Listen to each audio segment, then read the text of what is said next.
G'day folks. One thing I've really enjoyed about YouTube is the ability to find good videos on obscure topics of interest. I've been enjoying a lot of aeroplane modelling videos in recent times, which brought to mind a lot of happy memories of my own. Growing up in suburban Melbourne, Australia, I built a lot of model aeroplanes between 1982, when I turned 11, and 1988, when I turned 17. I was one of those kids, and I unashamedly admit that I had a lot of fun.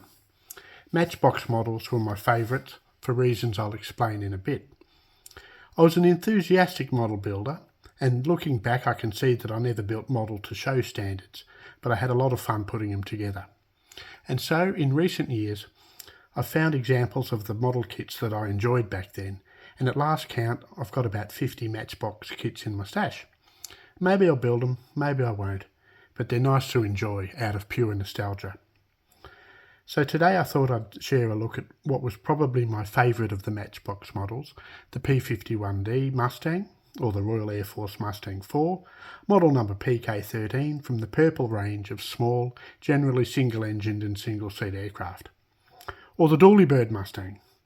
This kit dated back to the beginning of Matchbox models in 1973 and continued well beyond my modelling years to Revell ownership in the 1990s. The one I have today is from the 1980s rebox. I rarely saw the 1970s boxings, as these models sold pretty well. I enjoyed it, and sales numbers suggest that a few other people did too. So having a look at this one, this is the 1980s boxing, as I said. This is what we've got. So the instructions were pretty basic.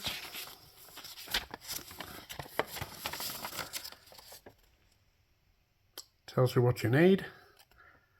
Starts with putting the pilot on his seat, putting the pilot in and the fuselage together, assembling and putting the prop together, the tail planes, then the wings, then the undercarriage and the air scoop intake, drop tanks, putting everything together.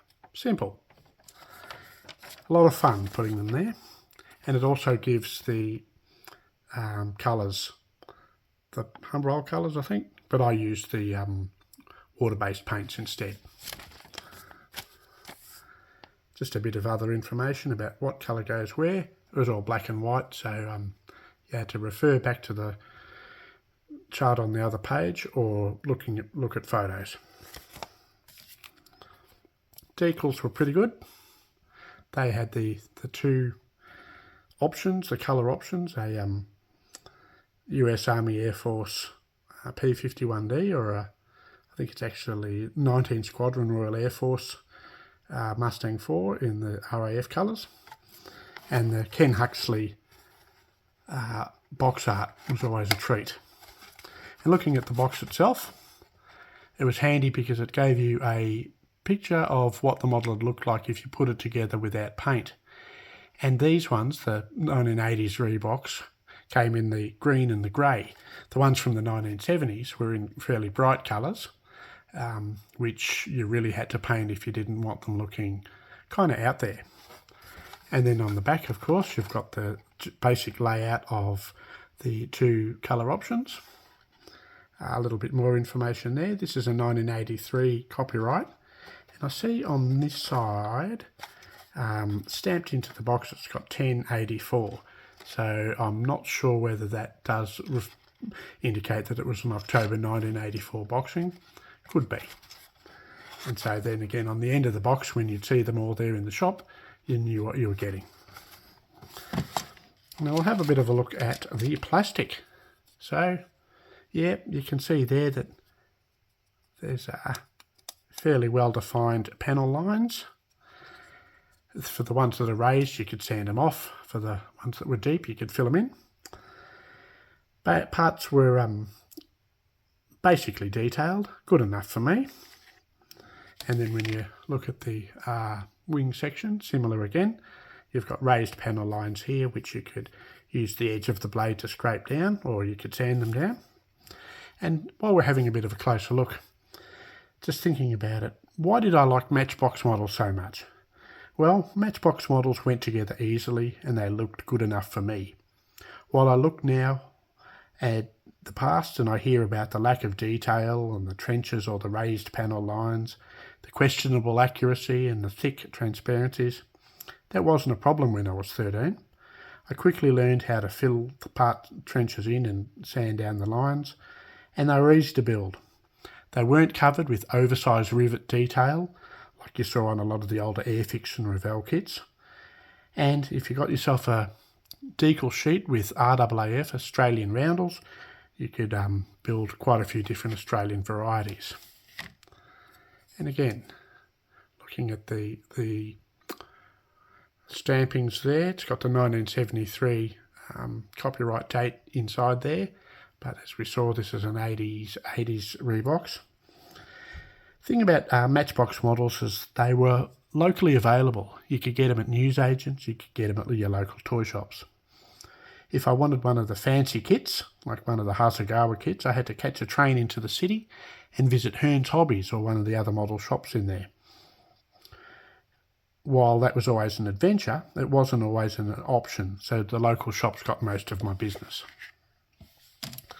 The two finishing options gave a bit of choice, and Matchbox chose some quite interesting secondary colour schemes. I learnt a lot about the air forces of lesser known countries by staring at the boxes. I think of the Hawker Tempest with I think it was the Indian markings, and there were various other markings that you very rarely saw. And some models like that Tempest even had two alternate engine choices, which made for real variety. And compare that with a lot of the other kits that were available at the time, which only had one set of markings. You always felt that you were getting more for your money with Matchbox. Matchbox models were of consistent quality. You'd open the box and this is what you'd get. 2 sprues, clear parts, decals, instructions. You didn't get a shower of parts come flying out, bits which had broken off the sprues. The parts weren't warped, they weren't broken, and the decal sheets weren't dry and curled up. You could just get into making the model and you felt that you were getting a level of quality. And so, having a look there as we have, that's what you got for your money, for your $3 something in 1984. And I was always pretty happy with it. Transparency there, yep, sure. When you compare to current standards, it's pretty thick, but it looked apart. And just a quick comparison with the 70s kit that I mentioned before.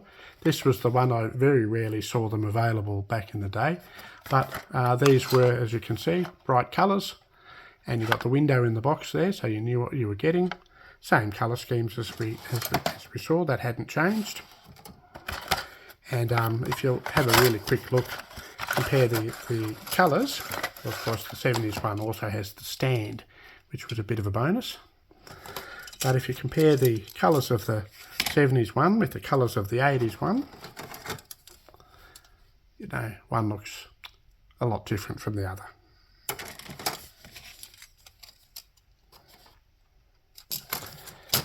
One thing that I really enjoyed about Matchbox, the price was right. From memory, in 1984, a Matchbox single engine kit cost about $3, and that was within my pocket money affordability. If I didn't blow it on junk food, I could buy a Matchbox model every fortnight, sometimes every week. There were bagged Revell kits available at Coles supermarket for 99 cents, but these were generally nasty models which didn't go together well and they didn't look right. Hasegawa kits were nice, but they were $1 or $2 more, which was harder to save for. And just from that sense then, I might have a quick look at some of the other some of the other Mustang models which were available. I mentioned the Revell, bagged Revell model. Now this one, get these for 99 cents and they were a shocker. The detail is wrong, the shape is wrong. If you have a look there, the shape is just not right at all. So yeah, you could get these. And it was a real surprise to me in recent years to discover that this horrible kit didn't disappear into obscurity in the 1980s. They kept making them and kept boxing them until I think about 2016.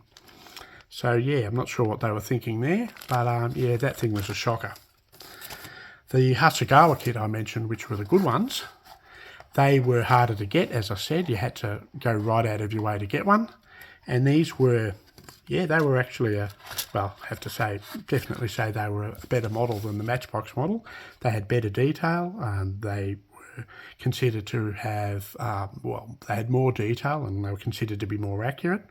But as I said, if this was $5 and the Matchbox model was $3, and I could get these down the road, but I had to travel on the train to the city to get these ones, then it wasn't something that I was going to be doing all that often, getting the Hasegawa kits.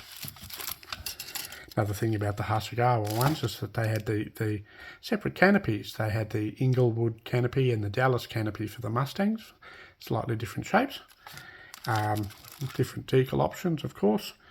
But these were a lovely, lovely kit, although hard to come by.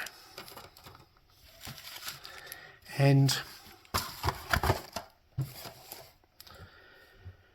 thinking about that, the Hasegawa kits might have been about $5. The Revell kits were $1. So yeah, Matchbox gave me a lot of bang for my modelling buck. And if I go 35 or 40 years into the future from when I was building these models, looking at the 2012 Airfix kit, now this one I think Airfix made up for their poor detail of earlier years, and you can see that, yeah, this is a good kit. There are better kits today. I think Edward have come out with a new one just last year, which is quite good, although not sure that I'd be spending $100 on a Mustang model. Maybe I will, I don't know. But yeah, Mustang were the go-to model for me back in the day. Had a lot of fun with them. I see that there's a lot of nostalgia for them now, and I hope that you've enjoyed this quick look. So I'll bring together some more Matchbox models in coming days to share with you all, and yeah, let me know what you think. Cheers.